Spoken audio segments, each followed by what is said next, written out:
राम राम दर्शकों, welcome to my channel Ashish Gupta astrology. आप सबको मिलके आप सबसे बात करके मुझे बहुत अच्छा अनुभव होता है। देखिए, गुरु बृहस्पति आने वाले समय में अपना नेक्स्ट ट्रांजिट करेंगे। पहले से ही समझ लेते हैं कि जो गुरु बृहस्पति नेक्स्ट ट्रांजिट करेंगे वो करेंगे मकर से कुंभ में नवंबर 2021, नवंबर 2021 में। अप्रॉक्सीमेट डेट है 21 नवंबर। कई बार जो एक्चुअल ट्रांजिट है वो एक आध दिन आगे पीछे हो जाता है, कई बार कैलकुलेशन की कुछ करेक्शंस भी होती हैं, बट ब्रॉडली 21 नवंबर 2021 को गुरु ग्रह गुरुदेव बृहस्पति गोचर करेंगे मकर से कुंभ राशि में। शनि के ही घर में है, शनि की ही मकर राशि से शनि की मूल त्रिकोण राशि में गुरु बृहस्पति गोचर करने वाले हैं। अलग अलग लग्नों पर इस गोचर का क्या इफेक्ट हो सकता है, अलग अलग लग्नों के लिए क्या कोई एक अपॉर्चुनिटी डेवलप हो सकती है, या अलग अलग लग्नों के लिए क्या कोई एक कष्टकारक या प्रॉब्लमेटिक सिचुएशन डेवलप हो सकती है, आइए इस बारे में चर्चा करते हैं। बहुत से लोग मुझे कहते हैं कि एस्ट्रोलॉजी को हमें क्यों करना चाहिए, हमें गोचर को क्यों देखना चाहिए, हमें हॉरोस्कोप को क्यों समझना चाहिए।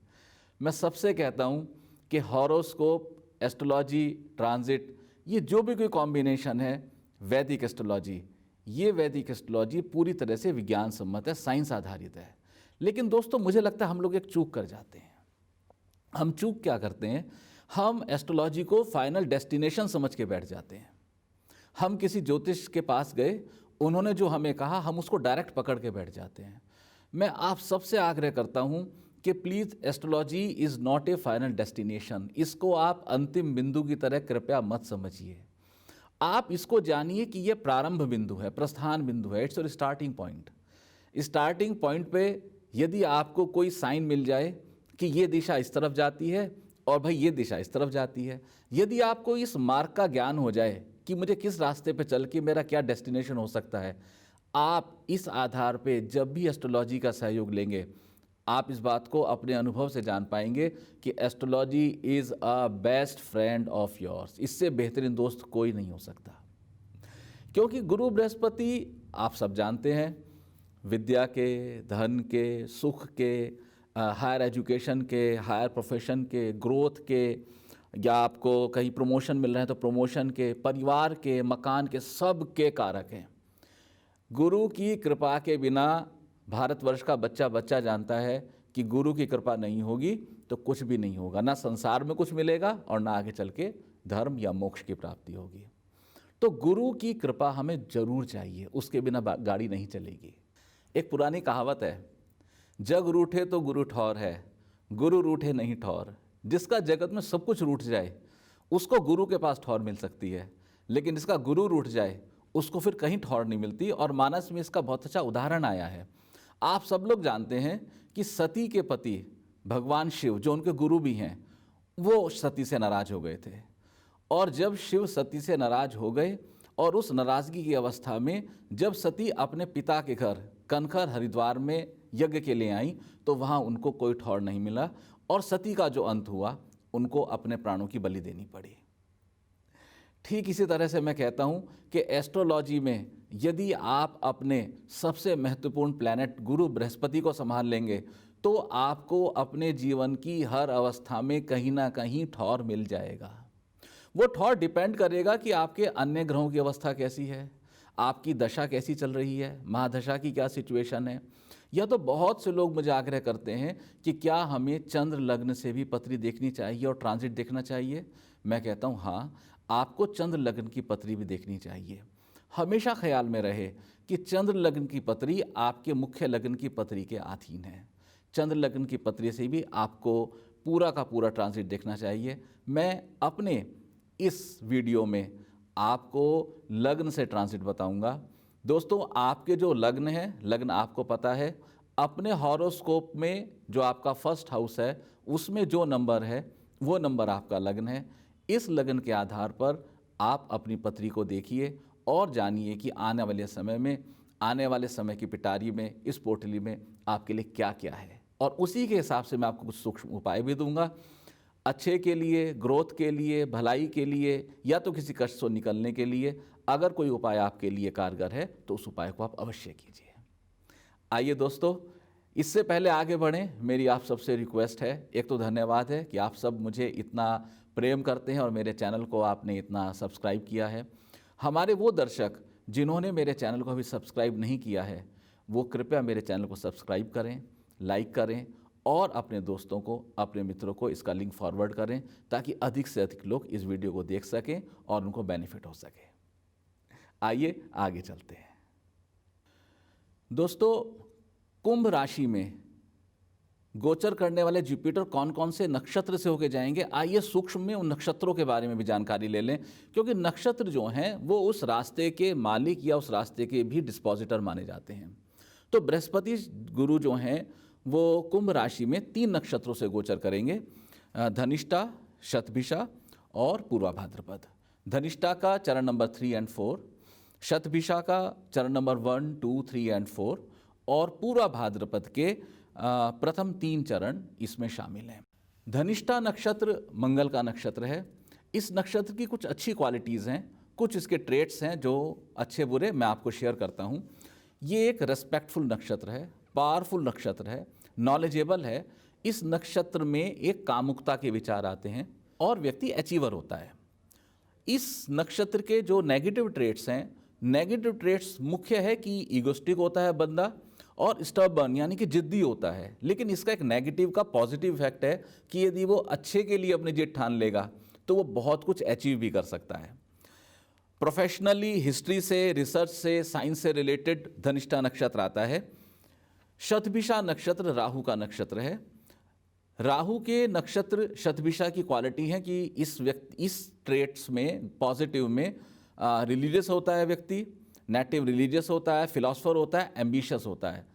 लेकिन यहाँ सबसे बड़ी एक कमी है कि आम तौर पे इस नक्षत्र में व्यक्ति मैजिकल साइंसेस के ज़्यादा अधीन आ जाते हैं, उनसे ज़्यादा अट्रैक्ट हो जाते हैं और यही सारी की सारी गड़बड़ होती है। वो किसी एक विज्ञान को विज्ञान के आधार पे ना लेके जादू के आधार पे लेते हैं।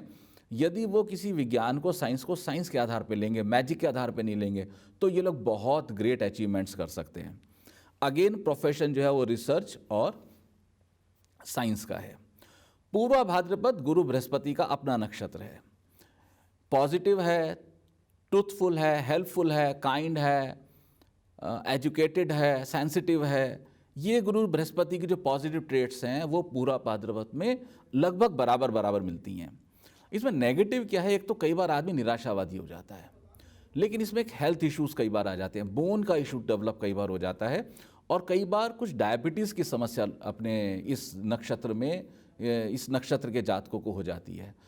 तो जब भी गुरु बृहस्पति पूर्वा भाद्रपद कुंभ राशि अपने नक्षत्र में गोचर करेंगे तो स्वास्थ्य को लेकर बहुत ख्याल रखने की ज़रूरत है, खासतौर से उन नेटिव को जिनका चंद्रमा पूर्वा भाद्रपद के चरण नंबर 1, 2, 3 में है।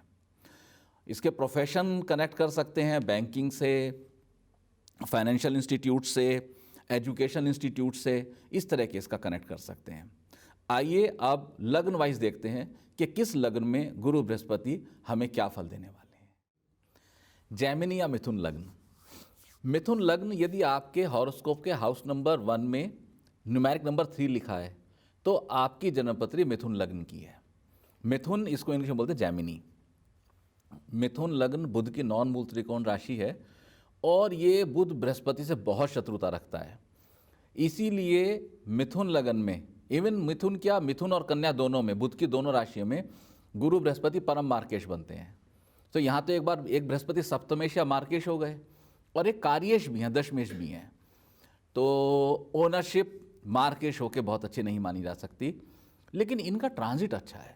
ट्रांजिट कर रहे हैं ये आपके 9th हाउस से। 9th हाउस हॉरोस्कोप का एक तरह से त्रिकोण में पंचम और नवम बहुत पावरफुल हाउसेज होते हैं। तो भाई ट्रांजिट तो अच्छा है लेकिन ओनरशिप खराब है। अब इसमें होगा क्या? सबसे पहली बात तो ये है, अगर हम नाड़ी सिद्धांत पे लगाते हैं तो भाई सबसे अच्छी बात तो ये है कि बृहस्पति जीव कारक हैं, तो एज ए जीव कारक वो लगन से गोचर कर रहे हैं, वो पंचम से गोचर कर रहे हैं, तो ये अच्छा शुभ लक्षण है। जिस भी नेटिव के हॉरोस्कोप में ये कॉम्बिनेशन बन रहा होगा उसके स्पाउस को तकलीफ आने वाली है, क्योंकि उसके स्पाउस लॉर्ड अपने से तृतीय चला गया है। तो ऐसे में स्पाउस को कुछ ना कुछ प्रॉब्लम आती है। आपके स्पाउस को कोई भी अगर इशू है तो उसको प्लीज़ हैंडल कर लीजिए, क्योंकि बृहस्पति जो है वो कई बार पेट संबंधी, उदर संबंधी, यकृत संबंधी, लीवर संबंधी रोग भी देने में सक्षम होते हैं। तो यदि आपके स्पाउस को कोई भी हेल्थ इशू है रिलेटेड टू स्टमक स्पेशली, या तो ओबेसिटी की प्रॉब्लम है, तो उसको आप फोकस कर लीजिए। और क्योंकि ट्रांजिट में अभी टाइम है, जैसे मैंने आपको बताया, ट्रांजिट तो होने में अभी वो तो नवंबर 21 में होगा। अगर आपके स्पाउस को कुछ भी प्रॉब्लम है तो आपको बहुत टाइम है आपके पास। आप अभी उनको अच्छा कोई योगा क्लासेस शुरू करा सकते हैं, या कोई अच्छे डॉक्टर से या किसी अच्छे वैद्य से उपचार करा सकते हैं, वो आप स्टार्ट कर लीजिए। बृहस्पति इसमें आपके कार्येश बने, कार्येश बन के वो आए हैं नवम में, तो 10th लॉर्ड 9th में आया, तो केंद्र और त्रिकोण का एक रिलेशन आ गया। सामान्यतः लोग कहते हैं कि केंद्र और त्रिकोण का रिलेशनशिप राजयोग होता है। बात तो सही है, राजयोग तो होता है, लेकिन अगर इसमें थोड़ा सा भीतर जाके देखें तो जब भी दो कॉम्बिनेशन, खास तौर से बोलता हूँ, जब भी पंचमेश चतुर्थ में आएंगे, पंचमेश चतुर्थ यानी कि केंद्र में आ गए, राजयोग तो हो गया, और जब भी दशमेश नवम में आएंगे, केंद्र त्रिकोण में आ गया, राजयोग हो गया। लेकिन भावात भावम के सिद्धांत के अनुसार पंचमेश अपने से द्वादश गए या दशमेश अपने से द्वादश गए। इसका मतलब कहीं ना कहीं जब ये बृहस्पति नवम से गोचर करेंगे तो be careful about your activities, professional activities, जीवन के कर्म को लेके आपको जागृत रहना होगा। कोई भी छोटी मोटी चीज़ के प्रति आप उदासीनता ना बरतें तो बहुत अच्छा रहेगा, क्योंकि प्रोफेशनल लॉर्ड अपने से द्वादश गए हैं, कुछ ना कुछ कमी आने की संभावना है। आपको सबसे बेस्ट उपाय मैं बताता हूँ इस सिचुएशन में, आप अभी से जिनका भी मिथुन लग्न है उनको करना चाहिए ये। ट्रांजिट की तो एक बात है, हमने ट्रांजिट की चर्चा करी, लेकिन जिनका भी मिथुन लग्न है आपको जरूर करना चाहिए। लगभग फ्री ऑफ कॉस्ट उपाय है, आप अपने माथे पर केसर का तिलक अवश्य लगाइए। आपको ये बहुत बेनिफिशियल होगा, बहुत लाभ देगा। और यदि आप मेरे से कांटेक्ट करना चाहते हैं, मेरे से सलाह लेना चाहते हैं, मेरे से मिलना या बात करना चाहते हैं, तो स्क्रीन पे मेरा नंबर लगातार आ रहा है, आप मुझे बात कर सकते हैं, अपॉइंटमेंट ले सकते हैं, आप मेरे से मिल सकते हैं। हरे कृष्णा।